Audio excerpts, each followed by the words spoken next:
యేసు ప్రభు తన వాక్కును వినడానికి వచ్చినటువంటి జన సమూహములను ప్రజలను చూచి నాకు జాలి కలుగుచున్నది అని పలుకుతూ ఉన్నాడు. మార్కు సువార్త 8వ అధ్యాయము 1వ వచనం నుంచి మనం చదువుతూ ఉన్నాము.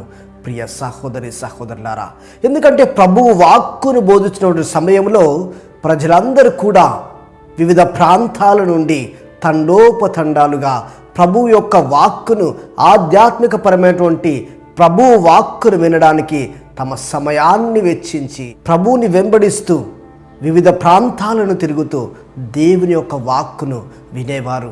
మరి ఈనాడు కూడా తూరు సీదోను ప్రాంతాల మీదుగా డెక్కాపోలిస్ అటువంటి 10 అన్య నగరాల మీదుగా ఈనాడు గలిలయ సరస్సుకు చేరినటువంటి ప్రజలందరూ కూడా దాదాపుగా 3 రోజుల పాటు ప్రయాణాన్ని సాగిస్తూ దేవుని యొక్క వాక్కును వింటూ ఉన్నారు. మరి ఆధ్యాత్మిక వాక్కును విన్నటువంటి ప్రజలందరికీ కూడా భౌతికపరమైనటువంటి ఆహారాన్ని ఇవ్వాలని చెప్పి నిర్ణయించుకున్నాడు. కాబట్టి ప్రియ సహోదరి సహోదరులారా, ఆధ్యాత్మికపరమైనటువంటి ఆహారానికి మనం ఎప్పుడైతే పరితపిస్తామో, ఆధ్యాత్మిక కార్యక్రమాలకు మనం ఎప్పుడైతే పరితపిస్తామో, మనకు కావలసినటువంటి భౌతిక అవసరాలు దేవుడు దండిగా ఆశీర్వదిస్తాడు. మనం వరి కానవసరం లేదు, బాధపడని అవసరం లేదు. ఎందుకంటే మొట్టమొదటి స్థానాన్ని దేవునికి ఇస్తూ ఉన్నాం.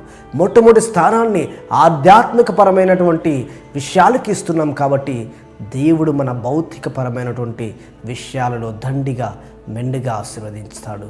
ఆమెన్.